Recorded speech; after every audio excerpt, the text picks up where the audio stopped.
Chapter 5. 3 days later, she, who was said to be the daughter of the King of the Silver River, arrived in Culhaven.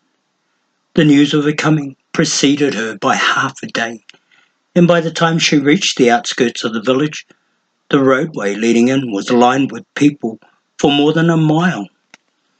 They had come from everywhere, from the village itself, from the surrounding communities of both the Southland and the Eastland, from the farms and cottages of the plains and deep forests, even the mountains north. There were dwarves and men, and a handful of gnome of both sexes and all ages. They were ragged and poor, and until now without hope. They jammed the roadside expectantly. Some come simply out of a sense of curiosity. Most come out of their need to find something to believe in again. The stories of the girl were wondrous. She had appeared in the heart of the Silver River country, close by the Rainbow Lake, a magical being sprung full-blown from the earth. She stopped at each village and town, farm and cottage, and performed miracles. It was said that she healed the land. She turned black and withered stalks to fresh green shoots. She brought flowers to bloom, fruit to bear, and crops to harvest with the smallest of touches. She gave life back to the earth out of death. Even where the sickness was most severe, she prevailed. She bore some special affinity to the land, a kinship that sprang directly from her father's hands, from the legendary stewardship of the King of the Silver River. For years it had been believed that the Spirit Lord had died with the passing of the age of magic. Now it was known he had not. As proof, he had sent his daughter to them. The people of the Silver River country were to be given back their old life. So the stories proclaimed. No one was more anxious to discover the truth of the matter than P.L. It was midday, and he had been waiting for the girl within the shade of the towering old shadbark hickory on a rise at the very edge of town since just after sunrise, when word had reached him that today was the day she would appear. He was very good at waiting, very patient, and so the time had gone quickly for him as he stood with the others of the growing crowd and watched the sun lift slowly into the summer sky and felt the heat of the day settle in. Conversation around him had been plentiful and unguarded, and he listened attentively. There were stories of what the girl had done and what it was believed she would do. There were speculations and judgments. The dwarves were the most vehement in their beliefs, or lack thereof. Some said that she was the saviour of their people. Some said she was nothing more than a Southland puppet. Voices raised and shouts quarrelled and died away. Arguments wafted through the still, humid air like small explosions of steam out of a fiery earth. Tempers flared and cooled. P.L. listened and said nothing. She comes to drive out the Federation soldiers and restore our lands to us.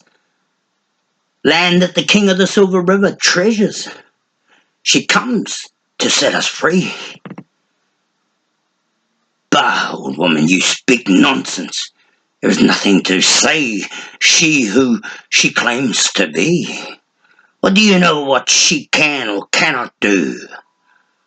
I know what I know. I sense what will be. Ha! That's the ache of your joints you feel. Nothing more. You believe what you want to believe, not what is.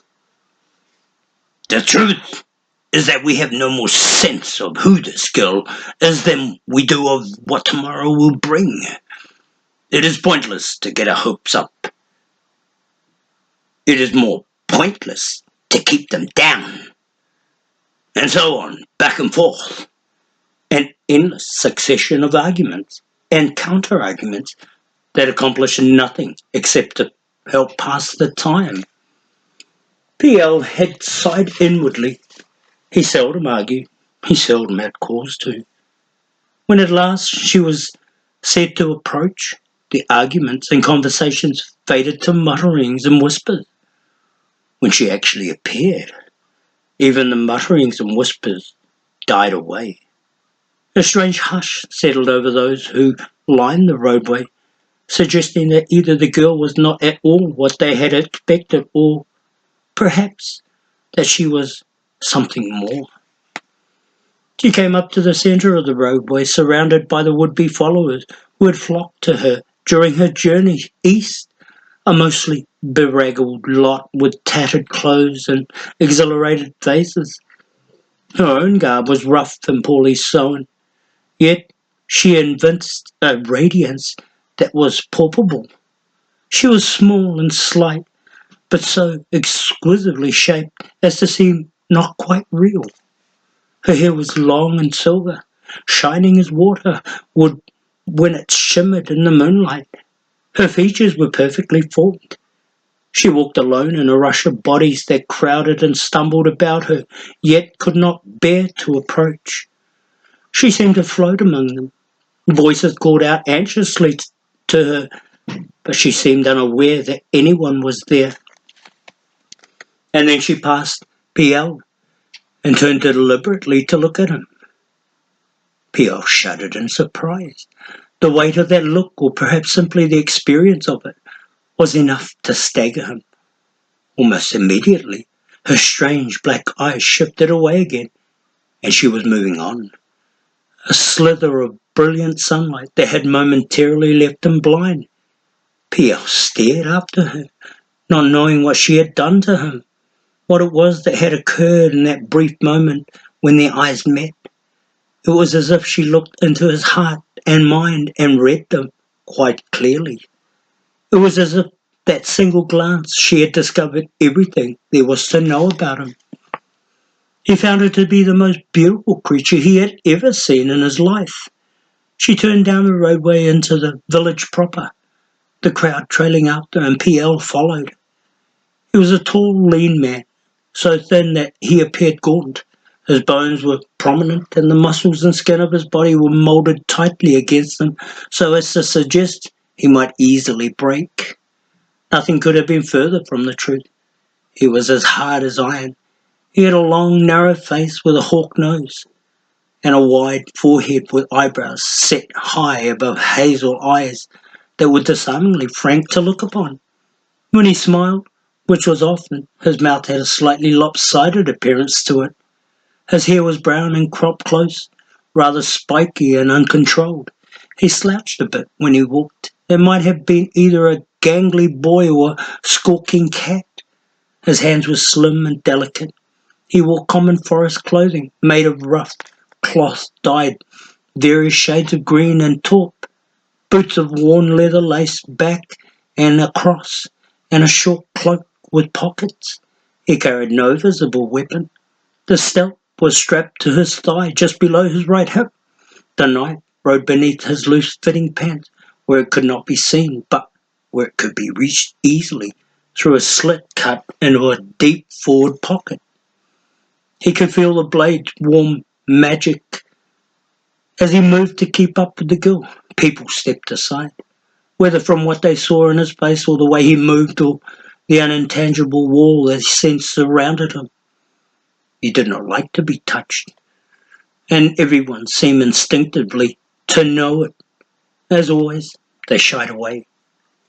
He passed through them as a shadow chasing after the light, keeping the girl in sight as he did so, wondering. She had looked at him for a reason, and that intrigued him. He hadn't been certain what she would be like, how she would make him feel when he saw her for the first time, but he hadn't thought it would be anything like this. It surprised him, pleased him, and at the same time left him vaguely worried.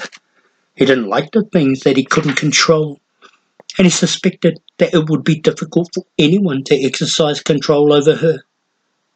Of course, he wasn't just anyone. The crowd was singing now, an old song that told of the earth being reborn with the harvesting of new crop, the bearing of food from the fields to the tables of the people who had worked hard to gather it. There was praise for the seasons, for rain and sun, for the giving of life. Chants rose for the king of the Silver River. The voices grew steadily louder, more insistent.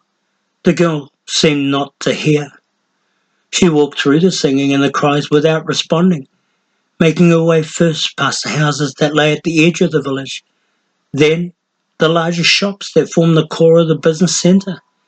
Federation soldiers began to appear and tried to police the traffic as it surged ahead. They were too few and too ill-prepared, thought PL. Apparently, they had misjudged badly the extent of the community's response to the coming of the girl. The dwarves were feverish in their adoration. It was as if they had been given back the lives that had been stolen from them, a broken, subjugated people for so many years. There had been little enough to happen to give them hope, but this girl seemed to be what they had been waiting for. It was more than the stories, more than the claims of who she was and what she could do. It was the look and feel of her. PL could sense it as readily as the people who rallied about her. He could feel something of it in himself.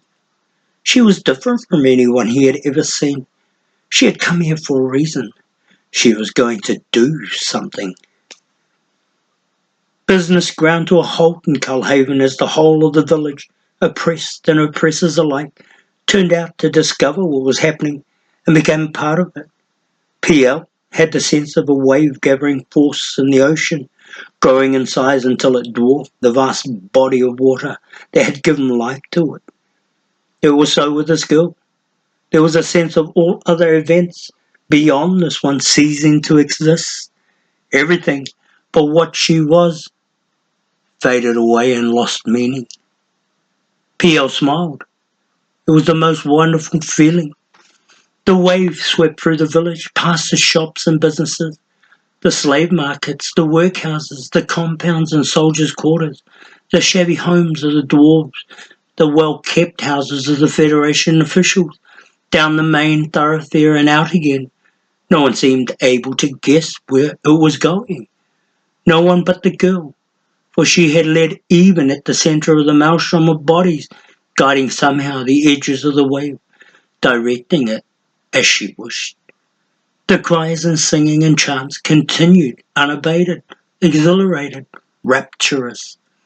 PL marvelled. And then the girl stopped. The crowd slowed, swirled about her, and grew still. She stood at the foot of the blackened slopes that had once been the mead gardens. She lifted her face to the stark line of the hill's barren crest, much as if she might have been looking beyond it to a place that no one else could see. Few in the crowd looked where she was looking. They simply stared at her. There were hundreds of them now, and all of them waited to see what she would do. Then slowly, deliberately, she moved on to the slope. The crowd did not follow, sensing perhaps that it was not meant to, divining from some small movement or look that it was meant to wait. It parted for her, a sea of faces wrapped with expectation. A few hands stretched out in an attempt to touch her, but none succeeded. PL eased his way through the crowd until he stood at its foremost edge, less than 10 yards from the girl. Although he was purposeful in his advance, he did not yet know what he was meant to do. A knot of soldiers intercepted the girl, led by an officer bearing the crossbars of a Federation commander. The girl waited for them. An unpleasant murmur rose from the crowd. "You're not allowed here," announced the commander, his voice steady and clear. "No one is. You must go back down." The girl looked at him, waiting. "This is forbidden ground, young lady," the other continued, an officer addressing an inferior in a manner intended to demonstrate authority. "No one is permitted to walk upon this earth. A proclamation of the Coalition Council of the Federation Government, which I have the honour to serve, forbids it. Do you understand?" The girl did not answer. If you do not turn around and leave willingly, I shall be forced to escort you." A scattering of angry cries sounded. The girl came forward a step. "If you do not leave at once, I shall have to—" The girl gestured, and instantly the man's legs were entwined in ground roots an inch thick. The soldiers who had accompanied him fell back with gasps of dismay as the pikes they were holding turned to gnarled staffs of deadwood that crumbled in their hands. The girl walked past them, and seeing the blustering voices of the commander, turned to a whisper of fear and then disappeared in the shocked murmur of the crowd. PL smiled fiercely. Magic. The girl possessed real magic. The stories were true. It was more than he could have hoped for. Was she really the daughter of the king of the Silver River, he wondered? The soldiers kept away from her now, unwilling to challenge the kind of power she obviously wielded.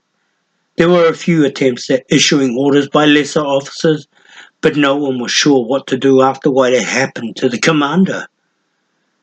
PL glanced swiftly about. Apparently there were no seekers in the village. In the absence of seekers, no one would act.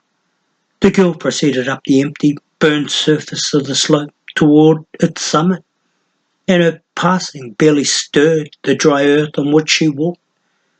The sun beat down fiercely out of the midday sky, turning the empty stretch of ground into a furnace. The girl seemed not to notice, her face calm as she passed through the swelter.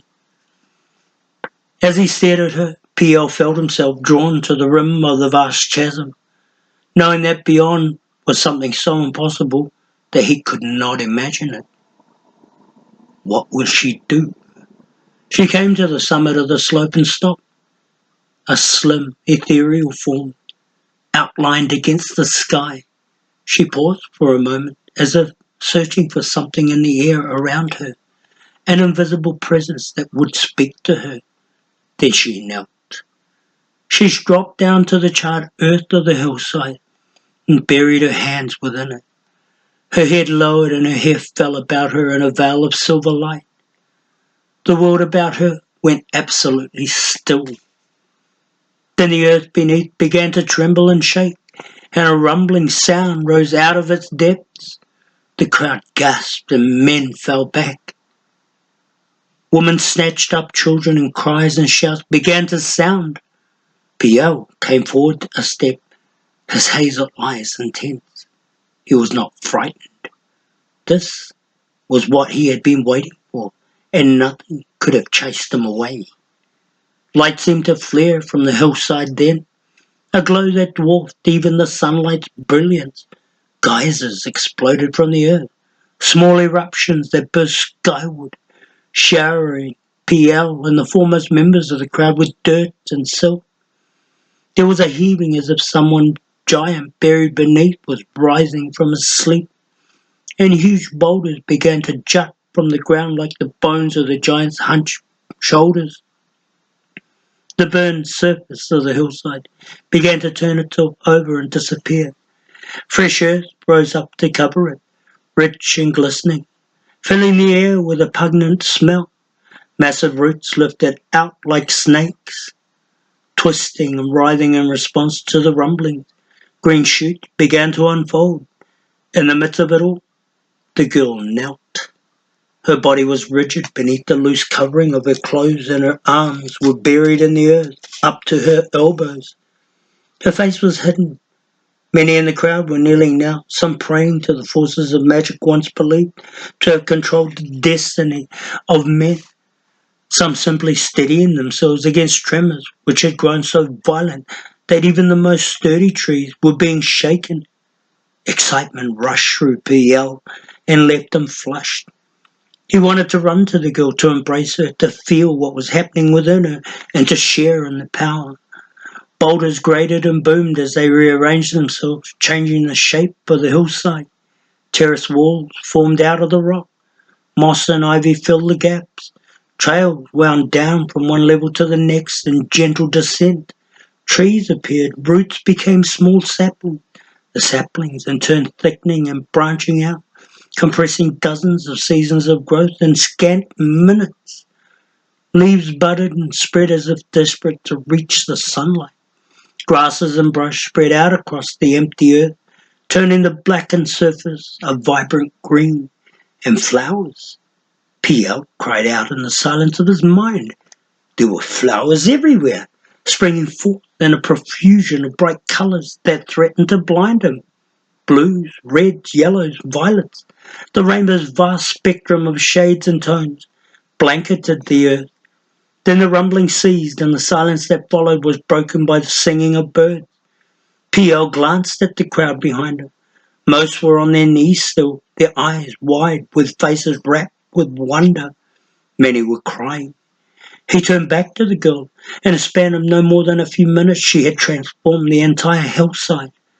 She had erased 100 years of devastation and neglect, of deliberate razing, of purposeful burning off and levelling out, and restored to the dwarves of Culhaven the symbol of who and what they were. She had given them back the Mead Gardens. She was still on her knees, her head lowered. When she came back to her feet, she could barely stand. All of her strength had been expended in her effort to restore the gardens. She seemed to have nothing left to give. She swayed weakly, her arms hanging limply at her side. Her beautiful, perfect drawn face, her silver hair damp and tangled. PL felt her eyes fix upon him once more, and this time he did not hesitate. He went up the hillside swiftly, bounding over rocks and brush, skipping past the trails as if they were hindrances.